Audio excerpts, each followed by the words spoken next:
What is up? What is up? Welcome back to another episode of Talkative. I'm back here once again. It's been almost 2 months now since I've last recorded any sort of content for the show. And I'm making this video here right now just to give you guys an update as to what's been going on these last couple of months that I've been away. A lot has changed, or at least a lot has, started or beginning to become part of my routine now, as I'm going to be starting school next month on the 9th of November once again. So I'm going to be on that school schedule and that school routine once again for pretty much until I get my degree. So school's back in schedule, and it's just a lot of other things that have been, taking most of my time, personal as well. But I wanted to make this episode, or make this little update video slash episode, right? Because I'll talk about a couple of things here, just to give you guys an update and to let you guys know that the show is still here. I mean, every time I wake up and I look at this microphone, it's like a daily reminder, like, hey, you have this platform, you have your tech, you have this platform that you've started to build, and that for right now is nothing more than just a little hobby. Just make sure you stay on it, make sure you remain consistent, because when things start to pile up, it begins to become like this sense of overwhelming, and to know that I would essentially be thinking about and working on 4 different things at once. It gets to a point where something's going to be put to the side, or on pause, or on a halt for a moment. So that's kind of why I haven't been recording anything, because now that school's going to start up, I might have to be on a more just spread out schedule, and I'm not going to be uploading every week, which is what I wanted to discuss with you guys here in this little update video.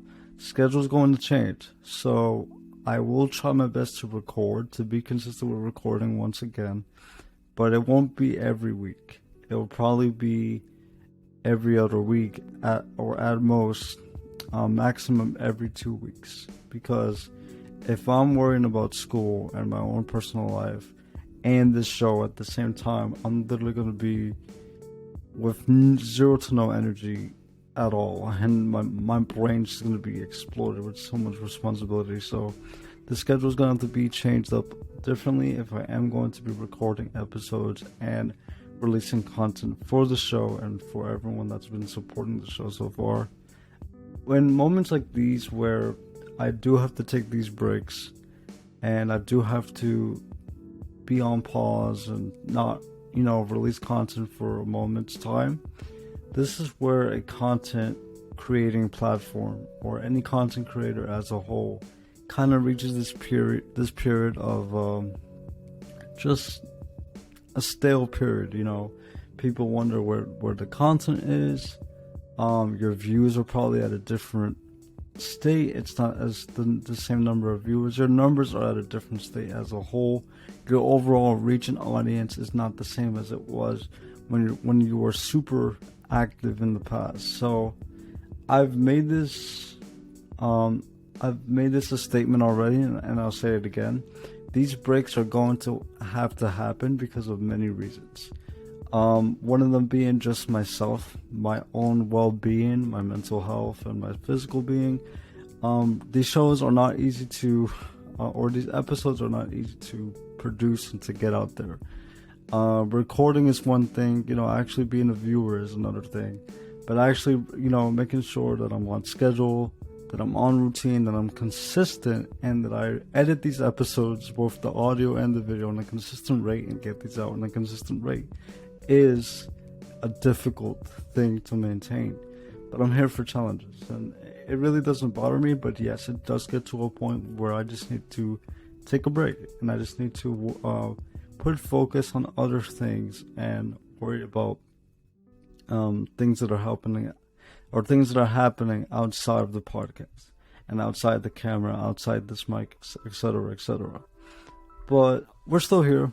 I mean, I told myself before I start school and before the schedule is going to have to change in terms of uploading and editing, I have to release something. I have to put something out there to just let everyone know that we're still here.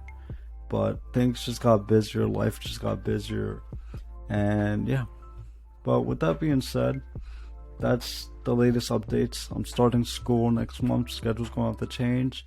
We will be recording, or I will be recording and editing on an every other week basis, or 2 weeks. I hope it's not 2 weeks because that is a long time, but I'll figure something out and I'll keep you guys updated on the socials, Instagram, TikTok, and what have you, and I'll let you guys know what the plan really is if things do change. But we're back, and every time I go on Riverside, every time I go on the podcasting platform, turn on this mic and just turn on the camera and get to talking, get to recording, it feels so good. I mean, you know, the fact that I'm only treating this as a hobby. This is only a hobby to me now. I can imagine when I actually have my full developed audience of however many people, and it's just it's a blessing. It's really a blessing to have the courage and the resources and the fortitude to do things like this, and to feel these positive emotions, to feel happy to record, to feel excited to record every single time you do so. This is why I do it, you know. But yeah, those are kind of like the latest updates, and if things change or anything else gets in the way, again, make sure to follow my Instagram and my TikTok and even my Twitter. I'm semi active there, posting the links and tweeting out whenever an episode is out. Make sure to follow me on the socials because it's important to maintain communication, and it's important to know what is going on when it comes to the content creation and the platform itself. But with that being said, I thank you guys for all the countless support, and I thank you guys for sticking around, even if it's just 5, 10, 16 people. I don't really care. The people that actually do care and want to see this succeed, I thank y'all. I appreciate y'all. Likewise for me, I want to see everyone who shows me support and gratitude and just overall love for the things that I do. I want to give that to you guys as well, so I wish the best of y'all. I wish the best for all of you who are pursuing whatever. Life isn't easy, but as long as we have a courageous mind and a mind that is willing to face challenge and face obstacles and just to achieve that certain level of success that we want, and that's just the best thing that we can have. So thank you guys, and I wish the best for y'all too. Now, I didn't want this to be just a update video or episode. We're gonna talk about a few things here in terms of tech. There's a lot that's been going on with Apple in general. iOS 16.1 actually just released yesterday, and there's a lot of meaningful updates to the software version, and updates that a lot of Apple fans and iOS users have been waiting for with iOS 16. For starts, live activities. Now, this is an update that was delayed, but it's finally out. And with live activities, much like widgets, this is going to be a permanent lock screen widget-like activity at the bottom of your lock screen that will update in real time. So whether it's a task that you have set for yourself, or maybe a flight route, or maybe a Uber that you're tracking, whatever it is, a package, or a sports score that you're tracking, a game score that you're tracking, all of that's going to be in that little window and widget on the lock screen permanently. So it removes the hassle and time to have to, open your phone, get into your phone, and open each app that you want to check, because the information is at a glance. So live activities is a really good feature, and I'm glad it's finally here. There's already a couple of apps that are compatible and updated for live activities to work. If you guys go on the App Store at this very moment, you'll find a live activities section for a lot of apps. Some are paid for. You have to pay for to download them and use them. Some are free. Some of the apps include task management, time management, flight tracking, this football app, not American football, but football, where you could track game scores and all that type of stuff. Fitness apps as well for a lot of workouts and gym routines. A lot of great stuff. But I'm currently waiting for particular apps to be updated for live activities to work, like Bleacher Report and the NFL app, because I've actually been keeping up with football, which is a more recent thing. But it would be nice to have a supported football app to have my game scores in the bottom on the lock screen. So it's a pretty good feature, and I can't wait to see what third-party app developers do with it and what they do with their own apps to have this feature integrated in. But apart from that, there's a couple of minor and major updates to this version of iOS 16. Another one being the battery percentage. Now, I know this is very small and probably a lot of people don't care about this, but for like the nitpicky people, for the text-heavy people that's been using iOS for the longest time, this is just one of those things that we appreciate and that we are grateful to have back, and that is the battery percentage. Now, before, they brought it back in a very weird way. So before, the battery percentage was active, so you would have a percentage number on the status bar icon for the battery, but the battery icon itself was filled and it was full, so it was just white every single time. So for some people, it would drive them crazy because they would think, okay, is my battery fully charged, or does my battery really have like 34% per se? And it wasn't dynamic. Like, the battery status did not change according to your battery percentage, but now it does, and the font is slightly larger.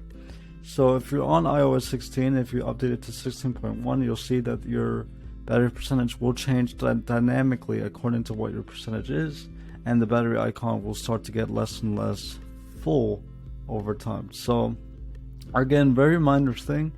Ever since the iPhone 10 and Face ID devices started to come out, we kind of lost the privilege of having a battery percentage in status bars. So now that it's back, it's just one of those things, one of those small details that we can appreciate as Apple fans and iOS users. So I'm happy that's back as well, and I'm happy that they're updating it more and more and more. Also, I forgot to mention, going back to live activities, if you have a iPhone 14 Pro model, whether it's the regular Pro or the Pro Max, you guys have the privilege of the dynamic island. Live activities will also be active within that dynamic island as well. So with you guys, I think it would be better for you guys to utilize live activities in the dynamic island rather than the bottom of your lock screen, because that's why the dynamic island was built, for alerts and just overall progress and status with a lot of tasks and a lot of things and notifications as well. So if you have a dynamic island device and live activities, you'll be good to go. Trust me, this is a very good feature, and I can't wait for other third-party apps to really start to take advantage of it. But along with that, there's also iCloud photo libraries, and this is another great feature as well. This is a feature that allows you to create a photo library within iCloud where you can add participants, you can add contacts and people to that library, and with this you'll be able to share photos and videos seamlessly without having to go to your iMessage and search for them and scroll for them, taking minutes to find a particular picture and send it to that person. You can just put all these pictures on that iCloud shared library for your photos, and people will get the pictures and the videos just like that, instantaneously, through Bluetooth as well. So if your iPhone, your iOS 16 device detects that somebody's around you and they're in that photo library as a participant, you'll be able to share photos with that person or up to 5 people that have iOS 16, and it will remove the hassle of having to open the iMessage app and search for a photo and send it that way. So it's just very easy and convenient way to send photos, and I'm glad that feature's finally here. So a lot of good changes. Like I said, me personally, because this is very subjective, tech is very subjective as a whole, but I think iOS 16 has to be one of the best iOS version releases in a long time. And with these features that I've been describing to you guys, it's coming out to be one of the best versions as a whole. I mean, with the lock screen changes, obviously, the lock screen widgets, iCloud library, Now the live activity is being implemented. Overall, this has been a great update and a great release for iOS, and I can't wait to see what they continue to do for the future. But apart with iOS 16.1, the new iPads have also been released. Now, this has a very controversial tone to it, or just it left a very bad taste because, first of all, there was no event for these products. It was a press release. So it was just released through advertisement and through videos, and they're just in stores on shelves at the moment as I speak.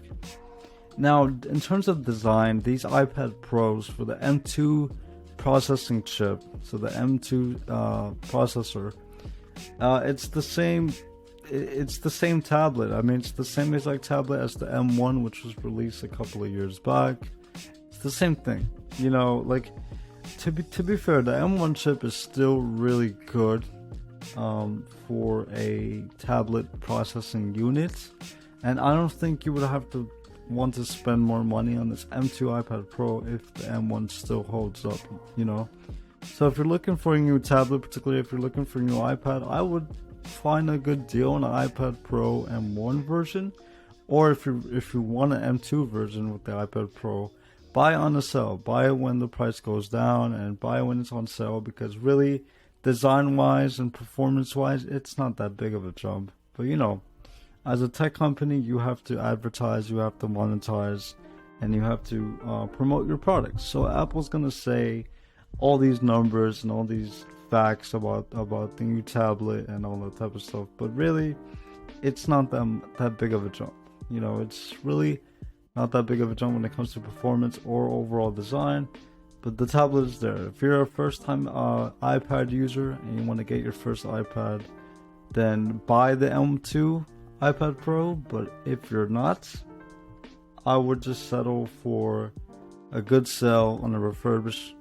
Now, my opinions on refurbished products is very bold, but like I have a different perspective when it comes to refurbished. But if you really want to be cost efficient and save a lot of money, find a good refurbished M1 iPad Pro instead of just spending money on this one that doesn't really have a lot going on. So yeah, in terms of the original iPad, the iPad generation 10, it supposedly got a redesign, but honestly, if you've known of the iPad Air, it's literally that. It's the iPad Air with the different camera orientation, the Face ID, no home button, USB-C now. Okay, that's the one thing that I can appreciate from this tablet release, was the fact that the original iPad now also has USB-C. So those are three different, or if not every single iPad model from the Pro to the Mini, all have USB-C now. So I mean, that's the only plus and positive that I can get out of this press release with these tablets, is that the iPad Pro 10th generation has, or iPad 10th generation, sorry, the original iPad has USB-C.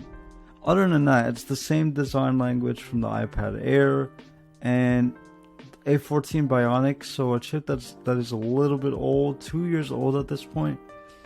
But again, nothing crazy. I mean, this press release was nothing too crazy. I don't know why Apple made it seem that way, and these tablets are not worth the price that they're at the moment. And it's just, you know, it's not a very exciting press release or product release. Like I said, and like a lot of people have said, with these products being out, if you're a first-time iPad user and you want to buy it, sure. But if you're tech savvy and you've had iPads in the past, or if you have an iPad M1 Pro, you know, just stay with that iPad and don't settle for the M2, because there's a lot of other stuff that people don't like about this as well. One of them being is Apple Pencil. So the new iPad 10th generation, the new quote-unquote original iPad redesign, only has support for Generation 1 Apple Pencil, not Gen 2. Why? I don't know.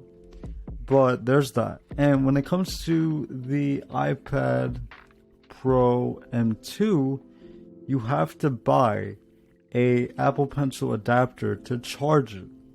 you cannot charge it with your original lightning cable, because why? And I don't know. So there's a lot of controversial things when it comes to this release that I can openly admit, and then I can openly say, okay, maybe this tablet isn't really worth the money that it's at because of these stupid restrictions and so-called redesigns and changes to these products. And yeah, I mean, that's that. I mean, you know, like I've expressed multiple times on the show, when it comes to tech, you guys need to make the most cost-efficient decisions and smartest decisions that fit your budget and that fit your overall spending.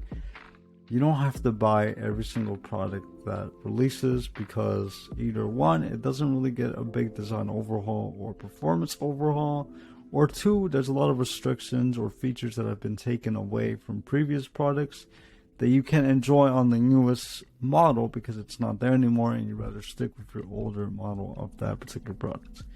It's all knowing your not expenses, but what you're spending your money on, and what you're, investing your money in when it comes to tech as a whole. But yeah, like I said, I didn't want to make this just a little update video, little iOS 16.1 discussion, and iPad Pros M2 and the new 10th generation iPad Original. Let me know what you guys think about this press release, and let me know how you're enjoying iOS 16.1. If you're going to be taking advantage of live activities or enjoying other features like iCloud Share Library and all that other stuff. With that being said, thank you guys for joining me, and we're back. But with a little bit of schedule change, I'll keep you guys updated. I just wanted to get some content out there before I start school next month. I didn't want to leave you guys in a little ghost town or just high and dry with no content, no updates. So here's your episode. Thank you guys once again. Enjoy. And I'll leave you with the disability facts of the episode. Hope you guys take care. Have a blessed day. And we'll see you guys for more. Thank you.